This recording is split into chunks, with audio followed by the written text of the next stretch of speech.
आप सबको विजयदशमी की ढेरों शुभकामनाएं। भारतीय संस्कृति का हर पर्व संपूर्ण भारत को एक सूत्र में बांधता है। हर उत्सव भारतवासियों को एक रंग में रंगता है। विजयदशमी इसी भारतीयता का प्रतीक है।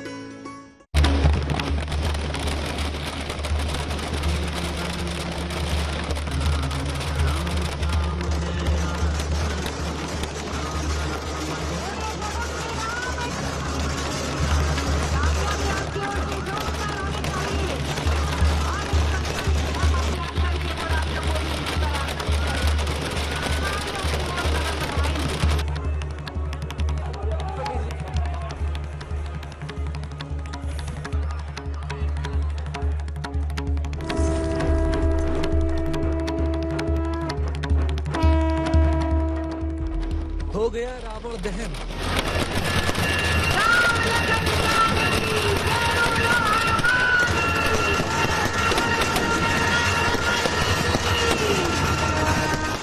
हो गया महिषासुर मर्दन। अब बारी है अंधकार पर प्रकाश की विजय का उत्सव मनाने की।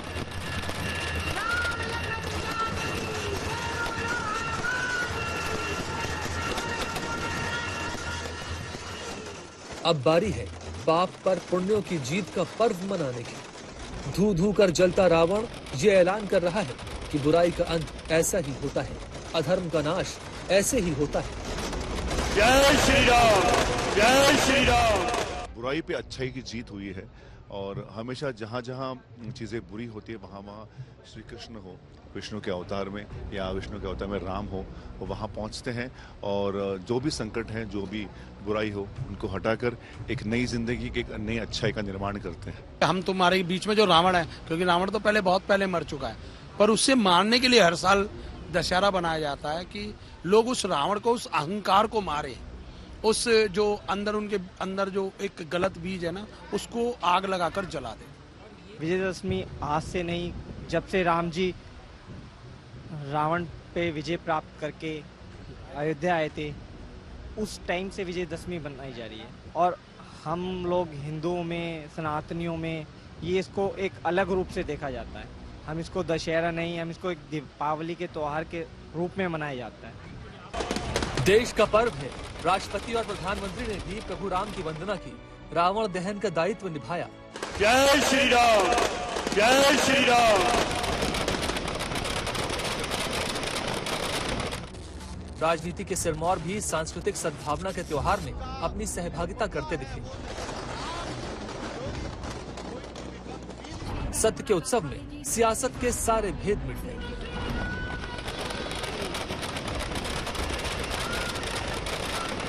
रावण बहुत बलशाली था। कहते हैं काल को अपनी चारपाई से बांध कर रखता था, सारे ग्रह नक्षत्रों को अपनी मर्जी से चलाता था, परम विद्वान भी था। लेकिन मति मारी गई तो माता सीता का अपहरण किया और अपने समस्त परिवार सहित भगवान राम के हाथों विनाश को प्राप्त हुआ। भक्तों को भी शक्ति का अहंकार न हो जाए। छूट दे देते तो उठा ले जाता हूँ, लेकिन भगवान भी चाहते हैं कि अहंकार के विसर्जन से तो तूने हमें पाया है और उसी अहंकार की पूर्ति करके हमें खो दोगे, इसलिए तुम्हारा अहंकार बना न रहे। इसलिए ये न समझ लो कि हम भगवान से, परमात्मा से, शिव से भी बड़े हो गए। सनातन संस्कृति में विजयादशमी का पर्व शक्ति की आराधना के रूप में पहले से ही मनाया जाता था, लेकिन हजारों वर्ष पूर्व जब श्री राम ने मति भ्रष्ट रावण का वध किया तो उसके दहन के दिन को दशहरे के तौर पर मनाया जाने लगा। वो परंपरा आज भी है।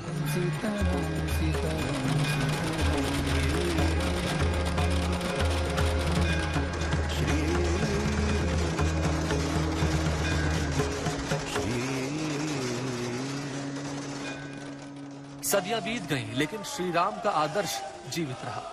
देश के कोने कोने में बुराई का प्रतीक रावण बनाकर उसका पुतला दहन किया जाता है। जगह जगह प्रकाश करके कहीं कहीं इस दिन को दिवाली की तरह मनाने की परंपरा भी है। माँ दुर्गा ने सनातन सभ्यता के शत्रु असुर महिषासुर को भी इसी दिन मारा था, तो कहीं कहीं सिंदूर खेला करके होली जैसा अनुभव होता है। रिवाज अलग अलग हैं, परंपराएं अलग अलग हैं, मान्यताएं अलग अलग हैं, लेकिन उत्तर से दक्षिण तक, पूरब से पश्चिम तक संपूर्ण भारत दशहरा और विजयादशमी पर्व की उमंग और उल्लास के सूत्र में बंधा उत्सव मना रहा है।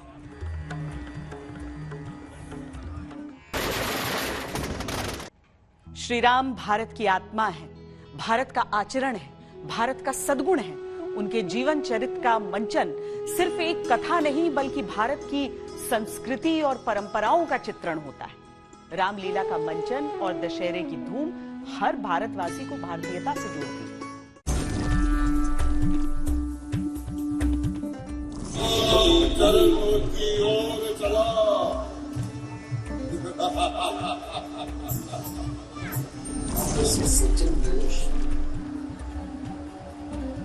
दुष्टों की मंडली कैसे रहते हैं?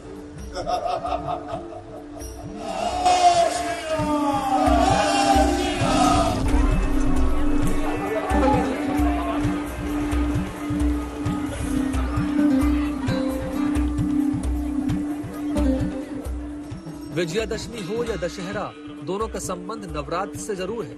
विजयादशमी पर मां दुर्गा ने 9 दिन तक महिषासुर से युद्ध किया और 10वें दिन उसका वध किया।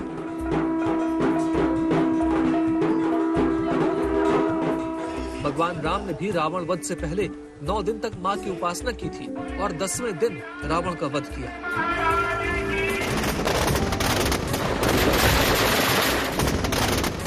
यही कारण है कि 10वीं के दिन कहीं मर्यादा पुरुषोत्तम राम की लीला और रावण वध का मंचन होता है, तो कहीं आदि शक्ति मां दुर्गा की आराधना।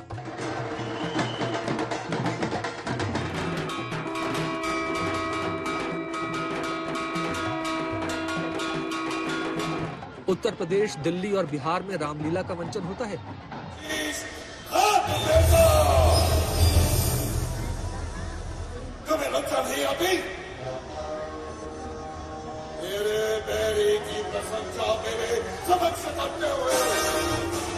और दशहरे के दिन रावण का पुतला जलाया जाता है।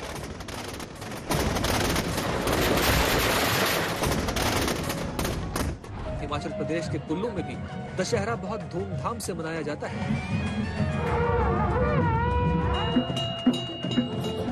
लेकिन तरीका अलग होता है। यहाँ पर दशहरे के दिन लोग देवता की मूर्ति को सर पर रखकर जुलूस निकालते हैं और फिर थालपुर मैदान में इकट्ठे होकर भगवान राम की पूजा करते हैं। और यहाँ रावण नहीं बल्कि लंका दहन की प्रथा है।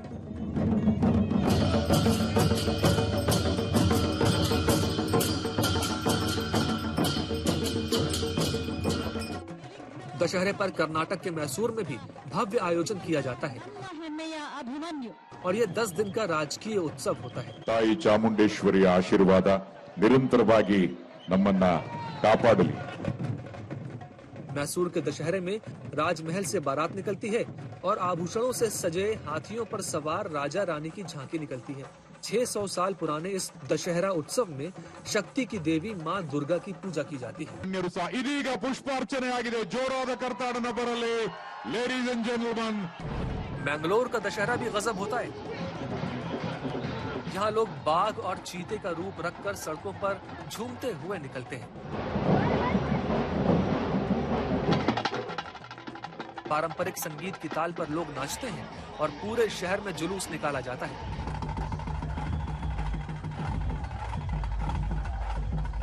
यहाँ गणपति बप्पा और मां दुर्गा की पूजा की जाती है।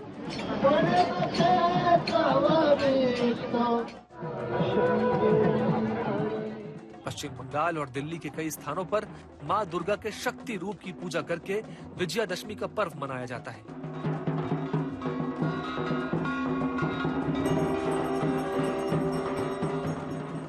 छत्तीसगढ़ के बस्तर में तो दशहरे का पर्व 75 दिन तक मनाया जाता है।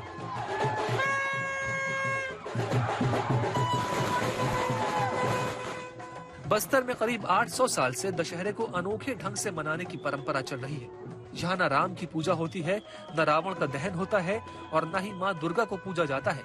इस क्षेत्र में श्रद्धालु लकड़ी के विशाल रथ को खींचते हैं।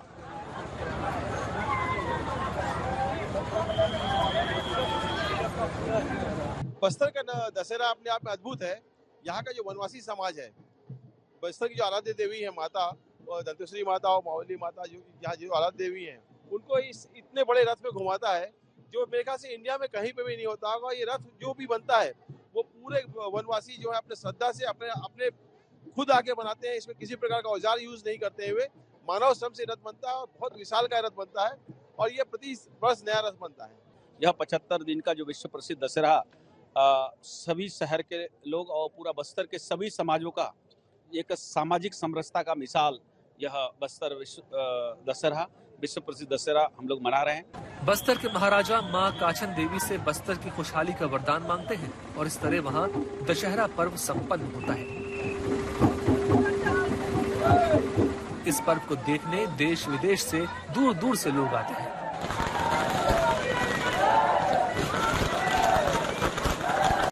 विजयदशमी यानी वो दिन जब रावण वध के बाद अधर्म पर धर्म की विजय का उत्सव मनाया गया। इसी दिन 9 रातों के लगातार महायुद्ध के पश्चात मां दुर्गा ने महिषासुर पर विजय प्राप्त की। इस दिन लोग शस्त्र पूजा भी करते हैं और नए कार्य का प्रारंभ भी करते हैं ताकि विजय का वरदान मिलता रहे।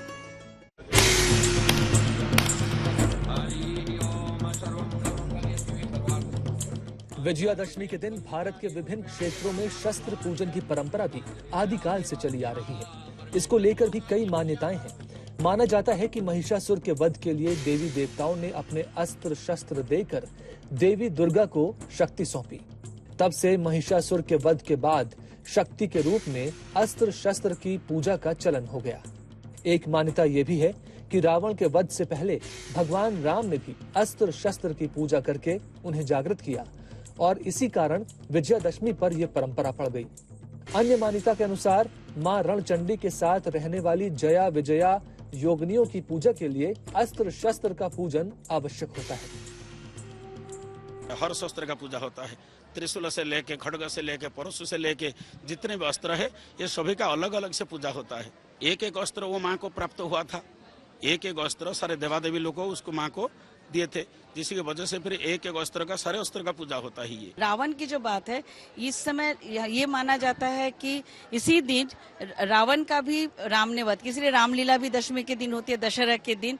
तो और राम जी ने दुर्गा माँ की भी आराधना की थी ना, उसके बाद वो चल गए थे ना उनको मारने के लिए, इसीलिए दुर्गा माँ का भी इसमें होता है। और ये दशहरा के दिन चूंकि रावण का वध हुआ था, इसलिए रामलीला भी उसी दिन मनाया जाता है। तो ये कोइंसिडेंस हो जाती है फिर इसीलिए। कहा जाता है कि पुराने समय में राजा महाराजा युद्ध पर जाने के लिए विजयादशमी का दिन चुनते थे और इस दिन अपने अस्त्र शस्त्र का पूजन करके माँ दुर्गा के रूपों का आशीर्वाद लेते थे। ये माना जाता है कि महाभारत काल में महाराजा विक्रमादित्य और शिवाजी महाराज के समय में भी विजयादशमी के दिन शक्ति की पूजा की परंपरा बनी रही। तभी से महाराष्ट्र में शस्त्र पूजा का विशेष महत्व है। आज के समय में भारतीय सेना में भी इस दिन हथियारों के पूजन का रिवाज है। विजयादशमी के दिन देश की रक्षा का दायित्व संभालने वाले विमान, हथियार और दूसरे उपकरणों की पूजा करते रक्षा मंत्री को कई बार देखा गया है। सेना में शस्त्र पूजन शौर्य की एक परंपरा के तौर पर स्थापित है। शस्त्र पूजा कुछ इक्विपमेंट की पूजा भर ही नहीं है, बल्कि सृष्टि के उस एक एक कण के प्रति कृतज्ञता का प्रतीक है जिनसे हम कुछ भी लाभ लेते हैं। किसी विशेष दिन शस्त्रों की पूजा अर्चना करना उनके प्रति यह आभार प्रकट करना माना जाता है। साथियों, किसी भी वस्तु की पूजा करने का यह स्पष्ट संकेत होता है कि जरूरत पड़ने पर उसका पूरी ताकत के साथ प्रयोग किया जाएगा। कई राजनीतिक और सामाजिक संगठन भी इस दिन शस्त्रों की पूजा करते हैं। आम व्यक्ति भी देश भर में विजयादशमी के दिन अपने शस्त्रों को निकालते हैं, साफ करते हैं और पूरे विधि विधान से उनकी पूजा करते हैं ताकि विजय का वरदान मिल सके। दरअसल 9 दिन तक शक्ति की देवियों की उपासना करने के बाद जीवन के हर क्षेत्र में विजय की कामना के साथ शस्त्र पूजा की जाती है और पूरे देश में इसकी परंपरा है।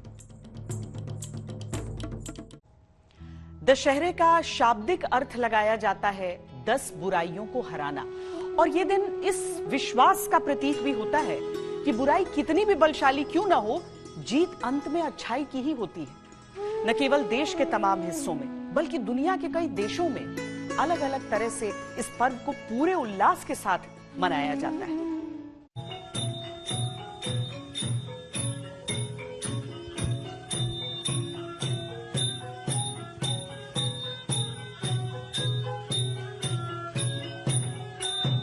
दशहरे की धूम सिर्फ भारत में ही नहीं बल्कि विदेशों में भी है। ये तस्वीरें लाओस की हैं, जहां प्रधानमंत्री मोदी 21वें आसियान भारत और पूर्वी एशिया शिखर सम्मेलन में भाग लेने पहुंचे थे। रामायण का मंचन देखकर प्रधानमंत्री मोदी भी प्रभावित हो गए।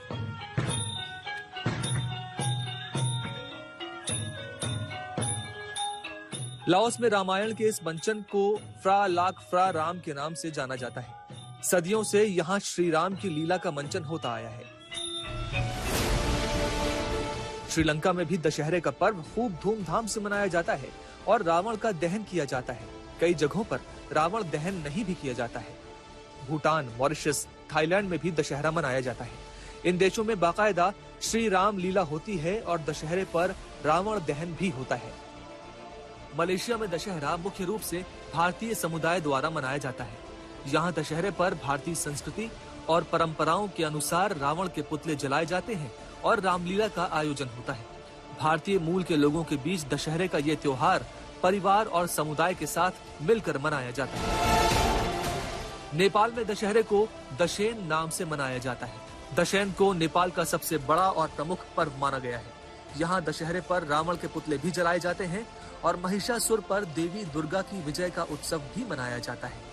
भारत की तरह ही यहाँ दोनों पर्व बुराई पर अच्छाई की जीत के रूप में मनाए जाते हैं। इंडोनेशिया में तो साल भर रामायण चलती रहती है। यहाँ का धर्म इस्लाम है।